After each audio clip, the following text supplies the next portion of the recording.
Hello and welcome to another episode or instalment of Poppa's Workshop. Apologies for not being on camera. I've got the face for radio anyway, so it's not a huge issue. However, I just wanted to get more of a shot of the subject in this episode. What I'm going to do is just go through my brew bag. It's what I take to the range or if I'm out stalking. I keep it in the back of my deer taxi. It's not something that I have as a tactical brew bag. It's not something I would use for bugging out or anything like that. It's just convenience and comfort when I need a brew.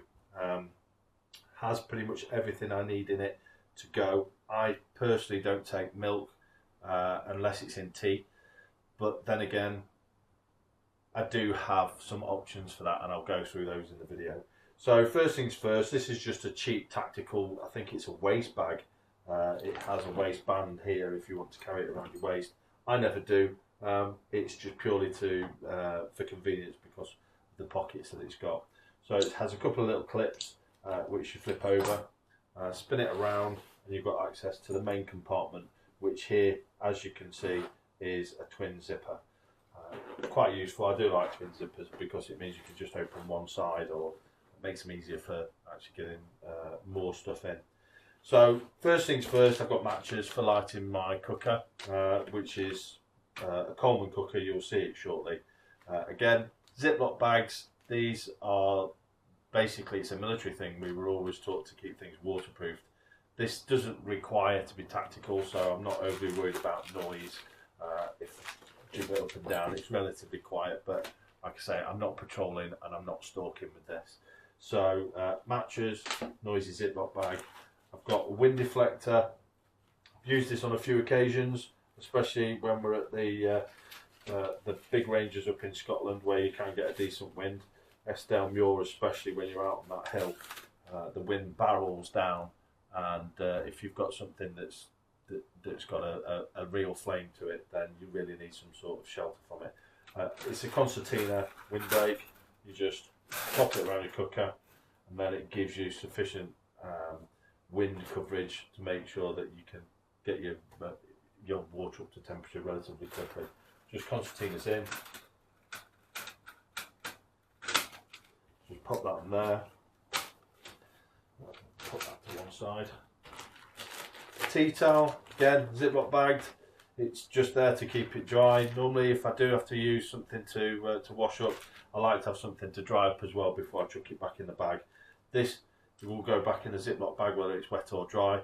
When I've finished, fetch it home, it goes through the wash. There's nothing else to that, it is what it is. Then in the main compartment you can see that I've got a boiling pot. I use this occasionally, typically when it's just me or maybe one other. It has sufficient capacity for up to 4 cups, and inside this is quite useful. This is a Stanley device, there's loads of them available. So it's a standard pot. Inside it's got 2 plastic cups.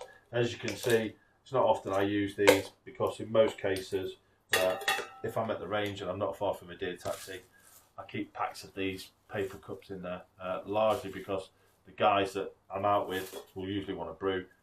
These are handy because you can just use them, disposable, biodegradable, perfect bit of kit, relatively cheap. So I do have these. I keep them in there just in case, but seldom do I use them. And as you can see, it keeps quite clean, and that's largely down to the credit of the cooker. So that's a boiling vessel. Like I say, in the deer taxi, I do keep a kettle for when I'm with a few of the guys. And here we've got my Coleman cooker. So it's a 533, runs on petrol. And the beauty of this is you basically just take unleaded petrol, pop it in there, pump the pressure valve, so you've got 25 to 30 in there, turn your valve on. What it does is very similar to the 424 cooker, which you've probably seen in some of my other videos. It heats up this, so you get a bit of a yellow flame initially. It will heat up your generator. Once the generator is up to temperature, it converts the liquid petrol into gas, it squirts it out the burner, and then you get your nice blue flame. And the advantage of that is that once you've got your nice blue flame, you keep your cooking kit nice and clean. So it cooks very efficiently, heats very efficiently, and it's perfect. So that's essentially what I use to boil my water. In the bottom, I've got another tea towel, and also I have a Bic lighter, again in a Ziploc bag, just to keep it dry. So I've got a couple of sources for lighting it. In the top, there's a pouch which I tend to use for tea bags and spoons. So as you can see, this one's a bit battle scarred, but it's only a bit of stainage. It's fine. Normal teaspoons, and then I tend to keep tea bags in Ziploc bags. Well, these are IKEA bags, but the principle's the same.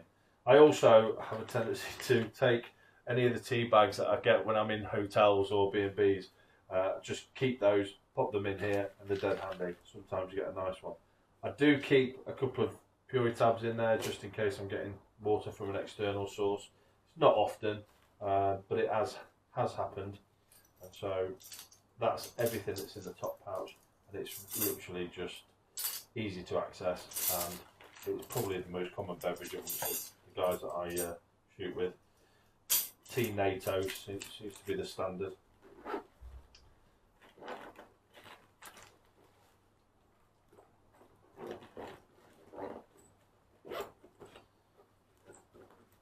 So that's the top pouch, and the side pouches you'll see again reasonably generous. They're not massive, but I have one here where I keep my Bovril.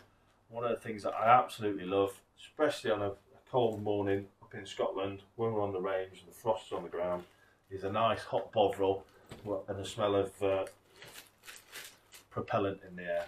I also have a bag of creamers for the guys that do want milk. Not necessarily the best, because you know milk can't be substituted by powder, I don't believe. But ultimately, with these, they're individually wrapped. Most people have got a good idea. For example, two of the guys that I shoot with know for a fact that they'll want 3 of these in their tea, and so it's a nice even measure. The other thing that I do tend to keep is a little bit of antibacterial hand gel, just purely for making sure that if I do need to be clean and hygienic, then I've got a means of doing it. So that is literally what's in that side pouch.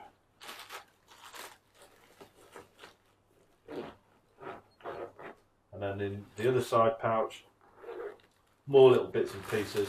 I've got packets of latte caramels, and there's a few different options in there.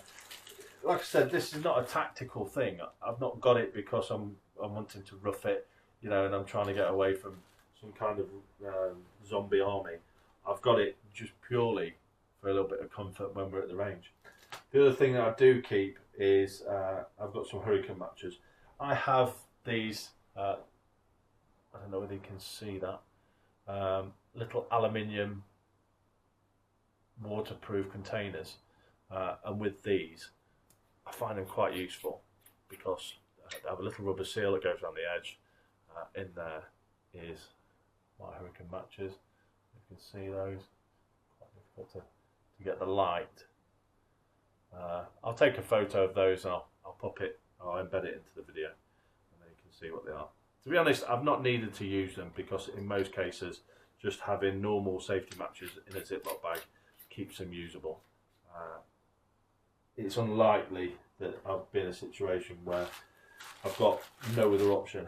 However, for the cost, I think they're like £4 for a pack of hurricane matches, and it gives me a couple of options for lighting the stove. So that's all I've got in this side pouch. No need for padding it out with unnecessary stuff.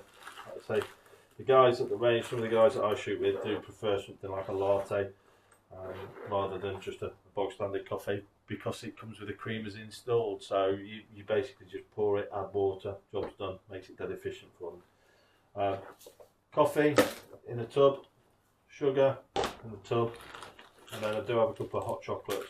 A good friend of mine that I shoot with quite regularly likes hot chocolate, so I do tend to keep them in there. He's ex-military, but he's ex-military officer, so I think that's where the drinking chocolate comes in.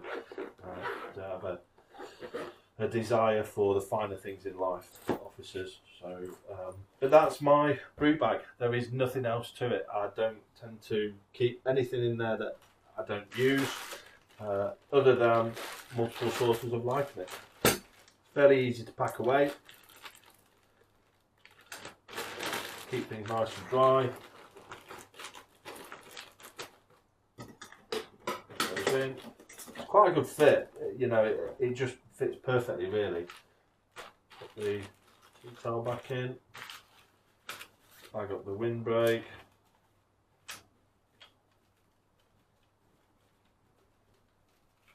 And I can comfortably make brews with this kit for 3. If I'm with a deer taxi, which I normally keep a kettle in anyway, I could comfortably make brews for, you know, up to 6, 7 at a time, really. So matches, all in.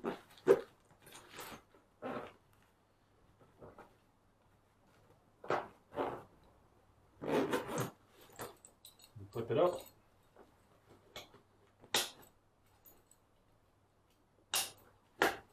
So the carabiner I use just in case I want to keep the bag off the ground. The bag's not waterproof, which is why everything's in Ziplocs. But if I'm out and about, so if we're up in Scotland stalking, we'll find that we tend to park the vehicles away from our camp area or the area where we're going to be making brews. So having a carabiner on there just makes it easy just to hook over a branch and keep it off the ground. That way it doesn't absorb the water from below. I have sprayed it with the waterproof tent spray, so it has some resilience to it. It won't be a lot, I'm almost certain. But ultimately, that's the brew bag, and it does everything that I need it to do. And like we always say, there's no point tickling it.